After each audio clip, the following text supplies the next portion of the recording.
Petroleum मसनूआत की कीमतों में रोजाना की बुनियाद पर तयन जारी है। ओगरा ने हाई स्पीड डीजल 7 रुपये 15 पैसे और पेट्रोल 4 रुपये 93 पैसे फी लीटर महंगा कर दिया। पेट्रोल की फी लीटर नई कीमत 320 रुपये 73 पैसे, जबकि हाई स्पीड डीजल की फी लीटर नई कीमत 367 रुपये 21 पैसे मुकर्रर कर दी गई। मिट्टी का तेल 6 रुपये 78 पैसे फी लीटर मजीद महंगा कर दिया गया।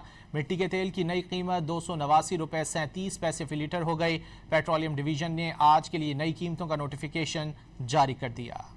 पेट्रोलियम मसनूआत की कीमतों में रोजाना की बुनियाद पर तयन जारी है। ओगरा ने हाई स्पीड डीजल 7 रुपये 15 पैसे और पेट्रोल 4 रुपये 93 पैसे फी लीटर महंगा कर दिया। पेट्रोल की फी लीटर नई कीमत 320 रुपये 73 पैसे, जबकि हाई स्पीड डीजल की फी लीटर नई कीमत 367 रुपये 21 पैसे मुकर्रर कर दी गई।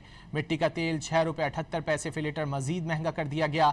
मिट्टी के तेल की नई कीमत 289 रुपये 37 पैसे फी लीटर हो गई। पेट्रोलियम डिवीजन ने आज के लिए नई कीमतों का नोटिफिकेशन जारी कर दिया।